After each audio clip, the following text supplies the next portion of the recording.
Good day, ma'am. We are the Group 5 and we are going to report about the contractarianism, social contract ethics.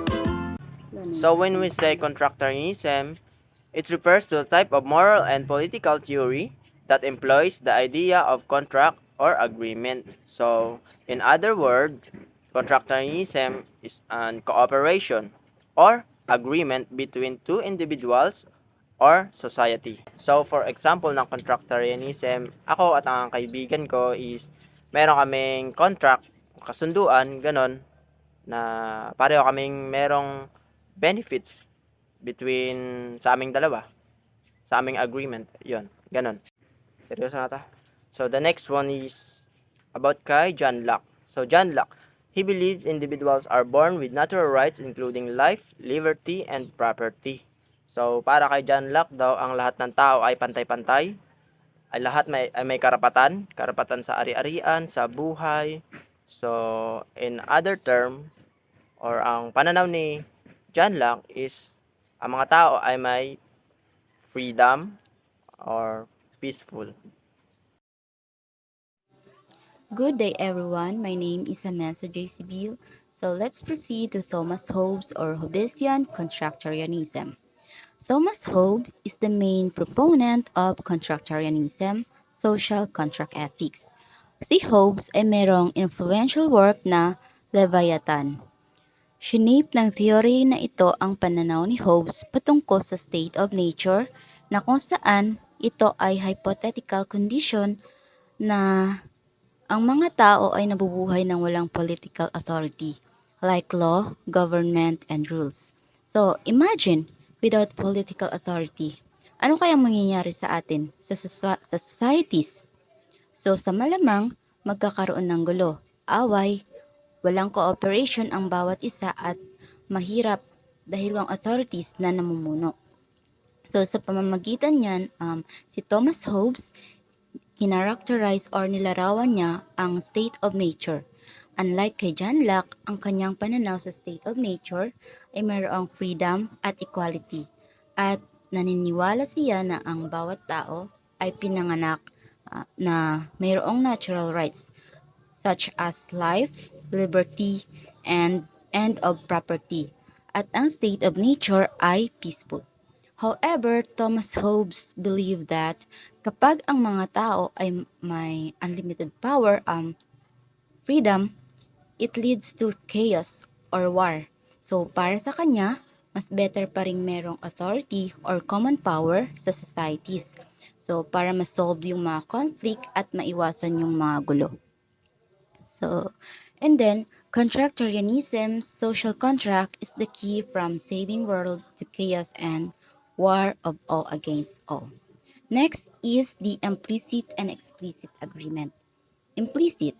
So, yung implicit, ito ay isang agreement na kung saan ay hindi tayo sang-ayon or agree, pero hindi natin namamalayan na ginagawa na pala natin ito. So, for example, is the natural born citizens of the United States never agreed to follow the law of the land. So, yun example ng implicit. And the next is the explicit. So, yung explicit, this is occurs when you explicitly communicate that you are agree to something. So, for example, ang example ng explicit is kapag sinabi kong bibigyan kita ng 50 pesos para sa hamburger, then in return, bibigyan mo ako ng isang hamburger. So, through that, through that communication, ikaw ay sumang-ayon na magbayad ng exact amount para sa hamburger. So, meron kayong agreement meron silang agreement between of them. So, ang implicit at explicit agreement ay nakakatulong sa stability at pag-function ng societies. And then, syempre, sinishape niya din ang bawat individual kung paano mag-interact at mag-cooperate sa societies. And that's all. Thank you. Good afternoon, everyone. My name is Mary Claire Abiares, and I will be reporting the John Rawls contractarianism. John Rawls, in his seminal work, A Theory of Justice, 1971, presented a distinctive theory known as a justice as fairness. Number 1, original position and veil of ignorance. A hypothetical state where individuals can make decisions about the principles of justice from behind a veil of ignorance. So, dito sa number 1, ang original position and veil of ignorance, meaning, anyone can make decisions with fairness. Ano man yung estado niya sa buhay, ano man yung talento niya, or ano man yung characteristics ng tao na yan. For the number 2, maximum principle or maximize the minimum principle. Meaning, individuals can make, pwede sila yung mamimili ng choice, it's either maging advantage ng society or maging disadvantage or least advantage ng society na yon. And also, maxim, based on my research, meaning is, it depends on one's philosophy. Like for example, sa philosophy ni Ben Franklin, early to bed, early to rise makes a man healthy, wealthy, and wise. There are two principles of justice. Principle 1 is equal and the principle 2 is unequal. Number 4, difference principle. Ito is similar siya sa my principle number 2, which is unequal. Like for example, sa wealth, 'di ba kapag sa isang society, kapag ka mahirap ka, is nasa sayo yung disadvantage. Yung advantage is nandoon sa mayaman. Like for example, may isang dalagitang mahirap na ni-rape. Tapos, yun ang rape sa kanya is mayaman. Gusto man ng pamilya ng babae na yon na magsampa ng kaso, is wala silang magagawa kasi nga makapangyarihan yung kalaban nila or mayaman. So, ayun. Kapag mahirap ka, nasa iyo yung disadvantage. Number 5, fair equality of opportunity. Ito naman is same siya doon sa may principle number 1 because of this is equal also. For the number 6, it's reflective equilibrium. Like for example dito is yung freedom of speech ng mga politician. Kasi 'di ba naniniwala tayo na importante yung good governance sa isang society, pero mahalaga din na mayroong economic growth. For the number 7, it's primary goods. Focuses on the distribution of primary goods. Dito dapat is kapag meron kang isang product, tapos i-distribute mo man ito, dapat nandun pa rin yung pagiging fairness ninyo, both sides. Number 8, overlapping consensus. His envisions a just society as one. Meaning, sa isang society, dapat nagiging as one sila. Like for example, sa isang society is merong dalawang religion, Catholic and Muslims. Dahil nga sa theory ni Rawls na to is, inaano niya yung fairness or justice, dapat kahit na magkaiba yung beliefs ng dalawang religion na yon, is magkakaroon pa rin sila ng pagkakaisa sa isang society. Yun lang. So, good afternoon, ma'am. Yung sa akin naman po, i-summarize ko lang yung mga sinabi nila about the philosophers. So, sabi, ang contractarianism ay madalas na naugnay sa mga philosophers tulad nila Thomas Hobbes, John Locke, and then ni Rawls. So, silang tatlo ay bumuo ng iba't ibang version ng mga kontrata sa lipunan. And then, nabanggit din nila yung pagkakaiba-iba ng kani-kanilang mga theory. Binanggit din po namin dito yung the 6K, Principle of Contractarianism. Andyan ang social contract, mutual agreement, reciprocity, rational choices, and then consent of obligation, and for the last is creation of authority. Sa social contract naman, sabi dito, individuals in hypothetical state of nature agree to establish a social contract, a set of rules, norms that govern their behavior towards each other. So, ang mga individual sa isang hypothetical state of nature ay sumang-ayon na magtatag ng isang kontrata sa lipunan. So, sabi nga ng mga naunang reporter, so napaka-importante na magkaroon ng kontrata ang bawat individual. And then sa mutual agreement naman, the legitimacy of moral rules and political authority is based on the mutual agreement or consent of individuals to abide these rules. So dito sa mutual agreement, dito yung mga pagpayag ng mga individual sa mga nasagawang alituntunin. So syempre, as an individual, napaka-importante po na sundin natin yung mga rules na ibinigay sa atin or kung sino man yung namamahala sa atin. And then sa reciprocity, so dito naman sa reciprocity, the contract is formed out of self-interest with individuals recognizing that adhering to certain rules benefits them reciprocity. So ang kontrata ay nabuo dahil sa pansariling interest na kinikilala kapag ang individual ay sumunod sa mga alituntunin, ay yun na yung kinikilala nila bilang gantimpala. So syempre naman 'di ba? Sa paggawa kasi ng sa paggawa ng mga rules ganyan, napaka-importante rin na irespeto or sundin yung mga sinabi nila. And then yung pang 4 is rational choice. So dito naman sa rational choice, individuals are assumed to be rational actors who make choices based on their self-interest and the desire for a stable and orderly society. So ito ay isang theory na nagmumungkahi na ang mga individual ay gumagawa ng desisyon batay sa makatwiran. So, kapag ka ikaw na mamamayan ay gumawa ng mabuti, syempre napaka-importante din nun. At saka dapat yung gagawin mo is goods lang. Alam mo naman sa sarili mo, 'di ba? Kapag gumawa ka ng illegal, may mga consequences din 'yon or punishment na pwede nilang ibigay sa iyo. And then sa consent and obligation, moral and political obligations arise from the voluntary consent of individuals to be part of the social contract. Individuals are obligated to follow the agreed upon rules. So dito ihalimbawa natin yung sa election, 'di ba? So tayong mga mamamayan, tayo yung pumipili kung saan tayo mas kampante or kampante doon sa napili natin bilang mamamahala sa ating community. And then sa creation of authority, the social contract creates legitimate political and governments derive their authority from the consent of their governed. So dito, ang autoridad na ito ay nagpapahintulot na sa pamahalaan na magpatupad ng mga batas at mapanatili ang mga kaayusan sa lipunan. And then, sa sinabi ko nga sa social contract, mayroon po itong advantages and disadvantages na i-report po sa atin mamaya ng aming mga reporter pa. Thank you po. Good afternoon, ma'am. I'm Jane L. Banadan. Ang report ko naman po is about sa advantage of social contract. First is social order.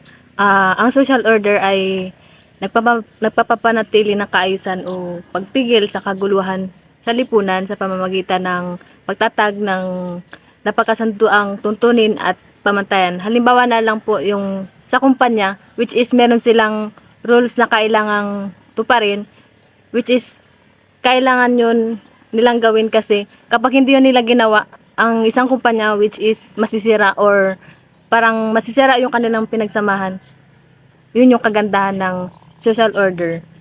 Second po is stability.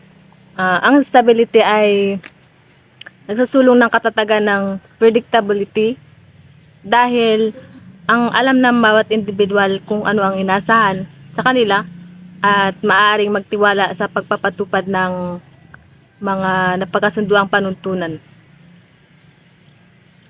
Third is protection of rights. Ang protection of rights ay pagprotekta ng mga individual na karapatan, which is lahat tayo meron tayong protections. Halimbawa na lang, kapag ikaw ay merong pinanghahawakang legal na documents, hindi ka basta-basta makukuha or hindi ka basta-basta masisira ng ibang tao kasi meron kang ebidensya na ipapakita sa kanila kasi yun yung patunay na meron kang karapatan na hindi ka dapat nila kayang sirain. 4 is conflict resolution. Ang conflict resolution ay paglutas ng salungatan na nag-alok ng mekanismo para sa paglutas ng mga hindi pagkakaunawaan at mga salungatan sa pamamagitan ng itinatag na mga legal at judicial na sistema na binabawasan ang posibilidad ng karahasan or personal na paghihiganti. Fifth is common goals.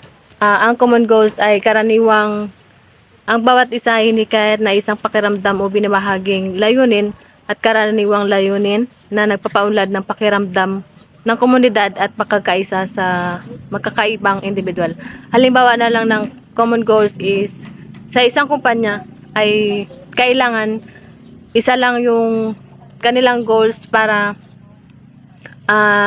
yun ay hindi iba-iba yung output or kailangan isa lang yung mai-aim nilang goals, which is dapat nilang mapaunlad kung anong gusto nilang hangarin. Good day, ma'am. I'm Jelis Rejergos. Sa akin naman po ay ang disadvantages in eye of social contract. So, first is inequality. Inequality, the social contract may inadvertently perpetuate or create inequalities. So, from the word itself, inequality, pag merong hindi pagkakapantay-pantay sa lipunan, ay mahihirapan silang makabuo ng kontrata. So, sa next is enforcement challenges. Ensuring universal compliance with the terms of the social contract can be challenging. So, dito naman ay, for example naman dito ay pagdating sa corruption. Kapag, kunyari, ang mayor, tapos yung kanya nasasakupan, kunyari may papagawang kalsada, mahirapan silang magkakaroon ng disadvantage doon kapag wala nang tiwala yung kanya nasasakupan dahil nga doon sa corruption. So, pangatlong disadvantage ay individual autonomy. Some argue that the social contract may limit individual autonomy by exposing collecting rules and expectations. So, dito ay disadvantage siya sa social contract dahil ito ay pansarili lamang nakagustuhan, sariling desisyon. Siya lang mismo yung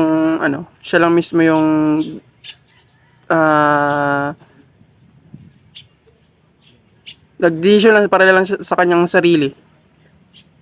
So, sa pangapat naman ay cultural variation. Dito naman ay different cultures may have divergent views on what constitutes a fair social contract, leading to challenges in creating an universal acceptable framework. So, dito ay magkakaroon ng disadvantages dahil magkakaiba sila ng paniniwala, belief sa bawat kanilang religion, kaya mahirap bumuo ng isang kontrata kapag walang pag-uunawan sa isa't isa. So, sa panglimang disadvantages of social contract ay evolutionary challenges. Societies change over time and the social contract may struggle to adapt evolving values. So, yun na nga, dahil sa pabago-bago ng panahon, may natutuklosang bago, like nagkakaroon ng technologies, global dynamics, na nagkakaroon ng tension sa at efficiencies doon sa social contract. May magkakaroon ng bagong patakaran sa kontrata. Okay, good day, ma'am. I'm Rex Similada. Today I will report 5 main reasons that laws are required in society. Number 1 is harm principle. Harm principle is the idea that people should be free to do whatever they want as long as their action do not cause harm. So, example ko dito yung regulation of smoking in public.